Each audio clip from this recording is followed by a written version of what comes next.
हमारे साथ बातचीत के लिए मौजूद हैं। आज तमाम मुद्दों को लेकर हम उनसे बात करेंगे। बात शुरू करते हैं नगर निकाय चुनाव से लेकर। सर, आप भी नगर निगम के चुनाव, नगर निकाय के चुनाव लड़ रहे हैं, कई जगहों पे आपने प्रत्याशी उतारे हैं। क्या उम्मीद लग रही है आपको? किस तरह से चुनाव जा रहा है? आपके फेवर में जा रहा है, आपके अगेंस्ट में जा रहा है? कैसा लग रहा है अभी चुनाव आपको? कि चुनाव जहाँ जहाँ हम लोग लड़ रहे हैं मजबूती से लड़ रहे हैं। पिछले चुनाव में भी हम लगभग अकेले अपने दम पर जीते और उन सीटों पर फिर हम चुनाव जीतेंगे वहाँ भी। उसके अलावा कुछ नई सीटें बनी हैं जहाँ हमारा बहुत बेहतर प्रदर्शन हो रहा है और सभी लोग इस बात को कह रहे हैं कि नहीं, ये सीट पार्टी जीत जाएगी। जैसे बलिया की एक राजसड़ है, मार्टिनगंज के, आजमगढ़ की मार्टिनगंज नई सीट बनी है, आपके अतरौलिया में एक सीट है, आपके देवरिया की एक सीट बनी है, लार है। इस तरह उधर की सीटें, उसके साथ साथ हम लोग आपके लखनऊ जहाँ आप हैं, यहाँ हम लोग कई सीटों पर सभासद का मजबूती से लड़ रहे हैं। हमारे प्रत्याशी मेयर का चुनाव जो लड़ रही हैं वो भी ठीक ठाक अपना सैकड़ों लोगों को लेकर के इस कड़ाके की ठंडी में दरवाजे अपना वोट मांग रही हैं। आपके मेरठ में भी लड़ रहे हैं, गाजियाबाद लड़ रहे हैं, फिरोजाबाद लड़ रहे हैं। तो अपना झंडा लेकर के हम लोग अपनी विचारधारा को जनता के बीच में बता रहे हैं। जनता मालिक है, जिसको जनता जिनके विचारों को पसंद करेगी उनको वोट देगी। बात ठीक कह रहे हैं आप, लेकिन कहीं ना कहीं पूरे जो चुनाव का सिनेरियो देखा जा रहा है उसमें देखा जा रहा है कि भारतीय जनता पार्टी समाजवादी पार्टी के नेताओं को जो है वो तोड़ने का काम कर रही है। अभी शाहजहांपुर में सपा के प्रत्याशी को तोड़ के ले आए, कांग्रेस के कुछ नेताओं को तोड़ के आज ले आए, इसके अलावा सपा के और नेताओं को तोड़ के ले आए। भारतीय जनता पार्टी में ज्वाइनिंग का दौर शुरू है, समाजवादी पार्टी के सारे नेताओं को शामिल कराया जा रहा है। दूसरी तरफ आपके नेताओं को संजय निषाद तोड़े ले रहे हैं। नहीं, हमारे नेताओं को संजय निषाद का तोड़ेंगे और हमारे जो नेता हैं अपने काम में लगे हैं।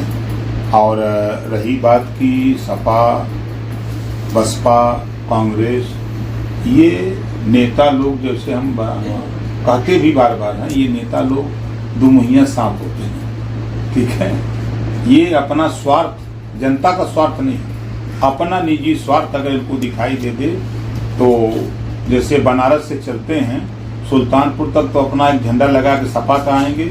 अगर सुल्तानपुर उनको समझ में आ गया कि नहीं अब हमारा बात यहाँ नहीं बनेगी, बसपा में ठीक है, तो वहीं झंडा बसपा का लगा लेते हैं। फिर लखनऊ आए तो पता लगा कि लखनऊ सब बसपा में बात नहीं बनी, फिर भाजपा का लगा कर लौटते हैं। ये नेताजी लोग हैं, नेता लोगों का कोई भरोसा नहीं रहता है। हम तो समझते हैं 40% से ज़्यादा ऐसे लोग हैं जो अपने निजी स्वार्थ में कभी इस दल में, कभी उस दल में, कभी उस दल में घूमते रहते हैं। आपके ऊपर भी यही आरोप लगता है कि निजी स्वार्थ में आप घूम रहे हैं इधर उधर? नहीं, देखिए, कमजोर को सब लोग कह सकते हैं। समाजवादी पार्टी बसपा से गठबंधन करे तो वो घूमते नहीं हैं, कांग्रेस से करे तो घूमते नहीं हैं, वो आरएलडी से करते हैं तब वो नहीं, गलत है। बसपा बीजेपी से करे, बसपा सपा से करे, बसपा कांग्रेस से करे तो वो सही है। अगर हम अपने वंचित शोषित समाज के हित के लिए, भलाई के लिए अगर हम करते हैं वो काम तो हम बुरे हैं। वो करें तो रासलीला, हम करें तो करेक्टर ढीला। ये देखा जा रहा है कि बहुत से नेता नाराज भी हैं निकाय चुनाव से। भारतीय जनता पार्टी में महिला मोर्चा की नेता तमाम नाराज रहीं, एक जगह पर लात घूंसे चले। समाजवादी पार्टी के नेताओं में आपसी जो है वो इस चुनाव को लेकर काफ़ी गहमा गहमी मची रही।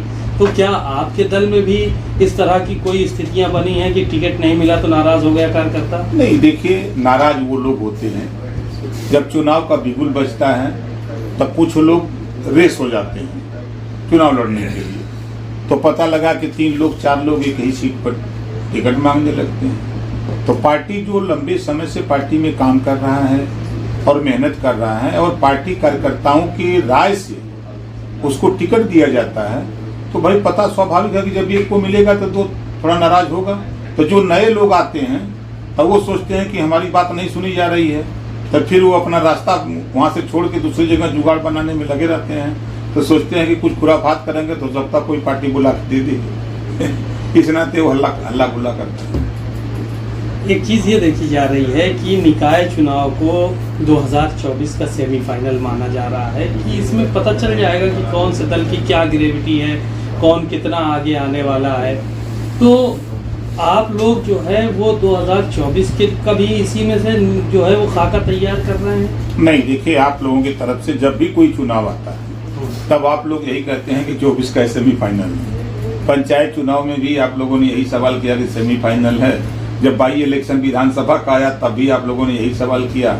स्थानीय निकाय चुनाव है तब भी यही सवाल है। और हम आपसे सवाल करते हैं कि यदि बहुजन समाज पार्टी, समाजवादी पार्टी वास्तव में पिछड़े दलित अल्पसंख्यक का हित चाहते हैं, समाज का जो उपेक्षित है, वंचित लोग हैं, उनका भला चाहते हैं, तो ये लोकसभा के चुनाव में खाली इकट्ठा हो जाएं। बसपा, कांग्रेस, सपा और जदयू जिस तरह प्रयास हो रहा है, ये लोग इकट्ठा हो जाए तो ये निकाय चुनाव का जो सिनेरियो आएगा वो किनारे खड़ा हो जाएगा और उत्तर प्रदेश की सियासत दूसरी दिशा पकड़ेगी और वो साबित हो जाएगा कि दिल्ली का रास्ता यूपी से होके जाएगा। ये नेता लोग नहीं चाहते हैं।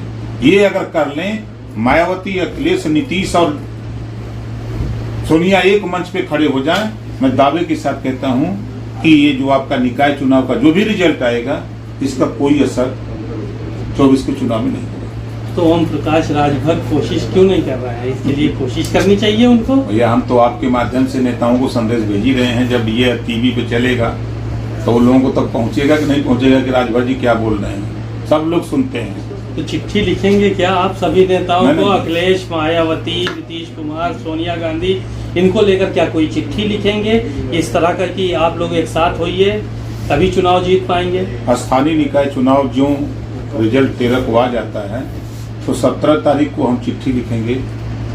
मायावती जी को भी लिखेंगे, अखिलेश जी को भी लिखेंगे, सोनिया जी को भी लिखेंगे कि आप लोग अगर 24 में सत्ता चाहते हैं तो आप लोग एकजुट होइए।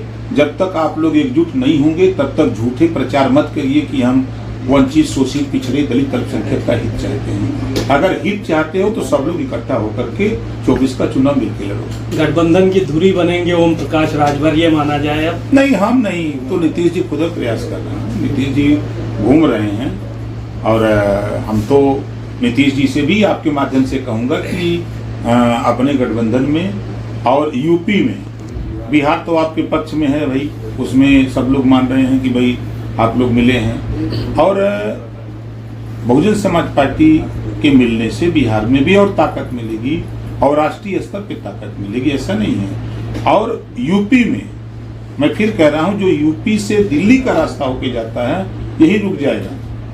इतने बहुत सारे नेताओं को एक करने की बात कर रहे हैं, प्रधानमंत्री का चेहरा कौन होगा? आपस में तो सही तो सर फटहुअल है सबसे ज्यादा। नहीं, कोई सर फटहुअल नहीं है भैया।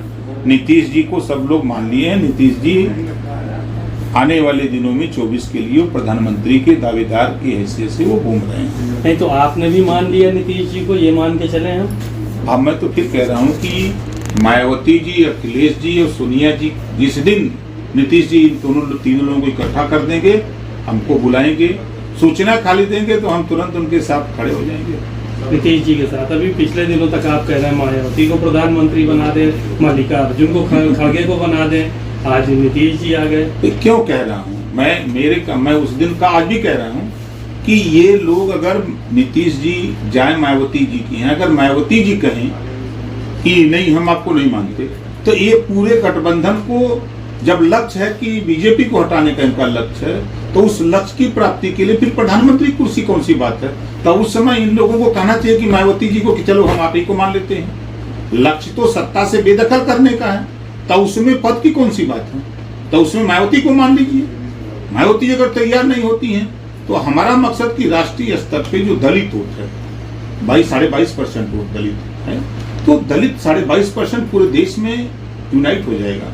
और माननीय कांशीराम जी की सोच, उस दिन जब आपने सवाल किया था तो कांशीराम जी की मूर्ति लगाए थे अखिलेश जी, उसी पर मैंने कहा था कि कांशीराम जी की सोच थी कि सामान्य वर्ग प्रधानमंत्री बन गया, पिछड़ा वर्ग बन गया, अब अनुसूचित वर्ग का नंबर आ गया, तो उसमें उत्तर प्रदेश में मायावती जी से बड़ा नेता कौन है? तो इनको क्यों नहीं घोषणा करते? ये लोग मिलकर के जाए मायावती जी से बात करें, सभी नेता विपक्ष के लोग, या आप नीतीश को मानो, नहीं मानती है तो आप लोग सब लोग उन्हीं को मान लो।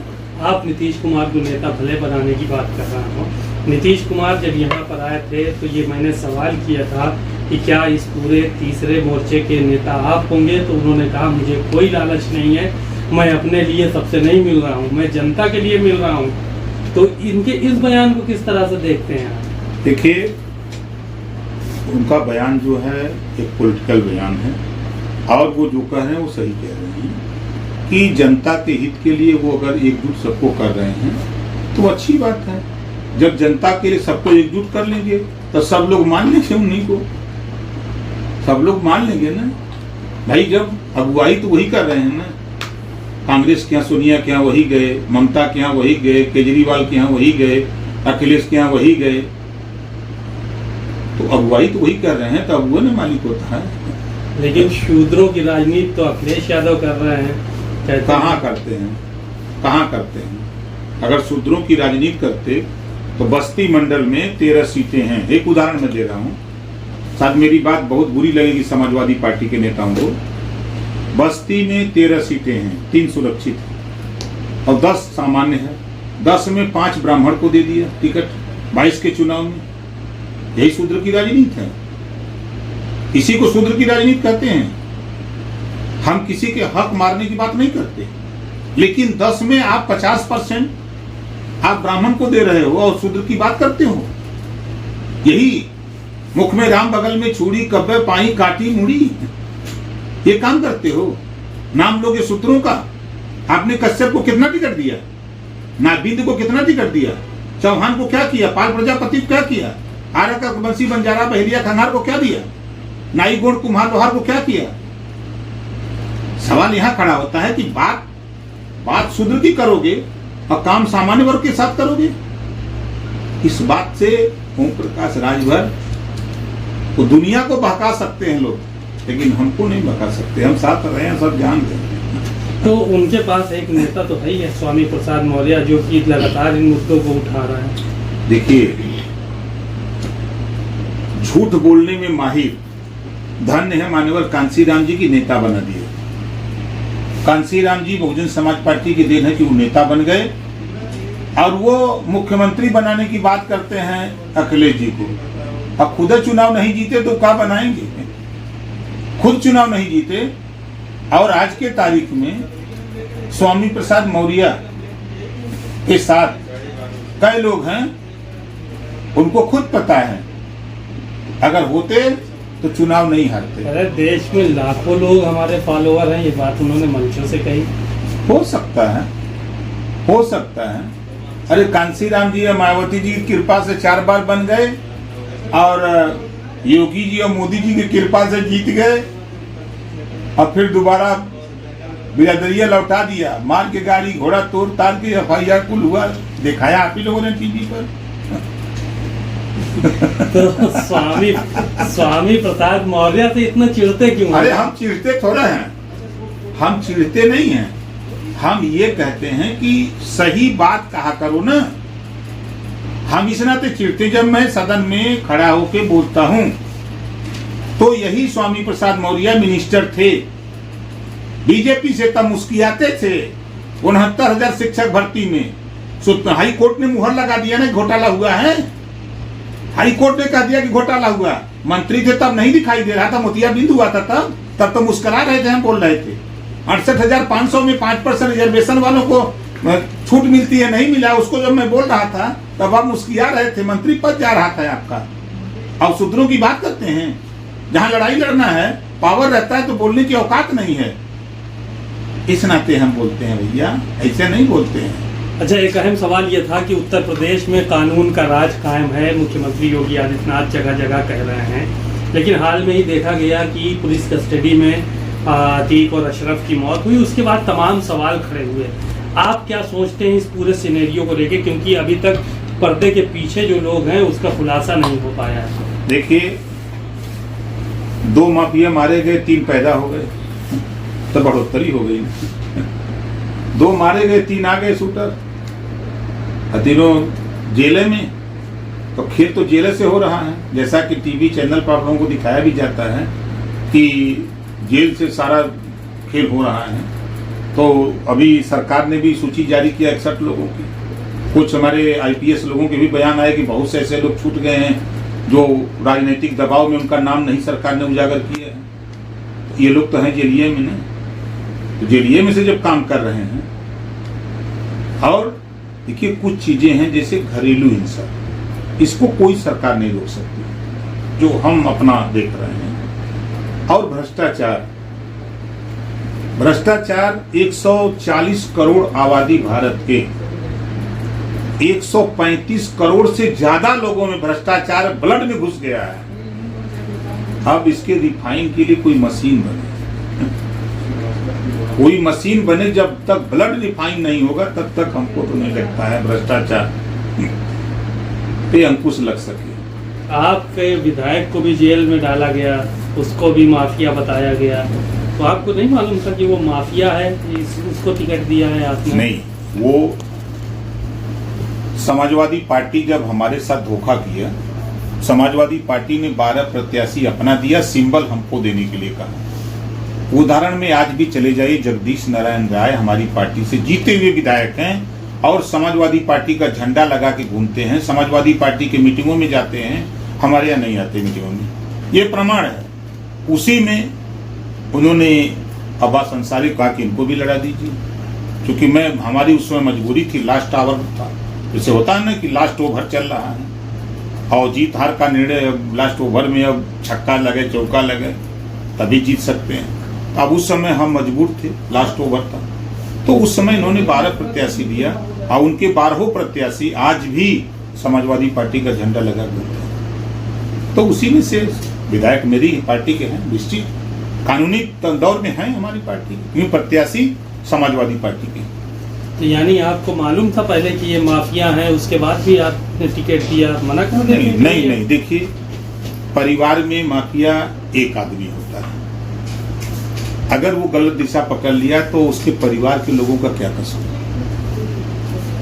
परिवार के लोग नहीं। जैसे विकास दुबे की हत्या हुई, तो विकास दुबे जब तक अपराधी अपराध नहीं करता है तब तक उसके घर के लोगों को नहीं समझ में आता है कि ये भी माफियागिरी में लिप्त है। जो खुशी दुबे जो 3 दिन पहले आई थी अपने ससुराल, क्या कसूर था उसका? उसको भी लपेट करके जेल में डाल दिया गया। तो उसी तरह जब कोई घटना हो जाती है तो उस घटना में पूरे परिवार को लपेट लिया जाता है। तो अब्बास अंसारी और मुख्तार अंसारी की वाइफ को आप ये कहना चाह रहे हैं कि ये निर्दोष है, इनको लपेटा जा रहा है? देखिए राजनीति में मैं फिर कह रहा हूँ कि भाई कोई ऐसी घटना जो माफिया की सूची में लोग हैं, अपराध जिनके ऊपर दर्ज है, उनकी बीवी, उनके बेटे, उनके बच्चे कहीं अगर गोली चलाते हुए, किसी की हत्या करते हुए, कहीं लूटपाट करते हुए अगर दिखाई दे, तब तो माना जाएगा कि नहीं भाई ये लोग भी उसमें इन्वॉल्व है, उस गैंग में ये भी शामिल है। अब परिवार का आदमी अगर कोई गलत है तो परिवार के लोग समझाते हैं, मनाते हैं। जैसा कि अभी जो शूटर 3 गिरफ्तार हुए अतीक जी के, उसमें एक मौर्य जी के पिताजी ने क्या कहा, भाई हमसे मतलब नहीं है। जब ये छोड़ करके हमको जब देखा कि इसकी हरकत, तो हमने कहा भैया तुम घर द्वार छोड़ भाग जाओ, ऐसे भगा दिया। तो परिवार के लोग नहीं चाहते, लेकिन अब कर रहे हैं तो परिवार के लोग क्या कर सकते हैं? तो उस स्थिति में ये कटु सत्य है कि ऐसी स्थिति में परिवार को भी सजा मिलती है। अब परिवार क्या करे? तो परिवार मुख्तार अंसारी के किए की सजा भुगत रहा है। वही नहीं, बहुत सभी को भुगत रहे हैं। विकास दुबे के परिवार के साथ क्या हुआ? घटना तो विकास दुबे एंड टीम के लोगों ने किया ना। खुशी दुबे ने क्या किया था? कहाँ गोली चलाई थी? कौन सा हथियार सबको ले जाकर सप्लाई किया था? तो स्थिति तो नाजायज हो रहा है, ये कहना नहीं। अब उस चपेट में, अब जैसे यही हम लोग हैं, अब मान लीजिए कि इसमें कोई हत्या करके आके बैठा हो, तब पुलिस तो सबको उठा के ले जाएगी थाने। तब ये नहीं पूछेगी कि आप पत्रकार हैं, कि आप नेता हैं, कि एमएलए हैं। चलो सब लोग साथ, छानबीन होगी, पूछताछ होगी, इंक्वायरी होगी, तब ना उसके बाद जो आएगा आएगा।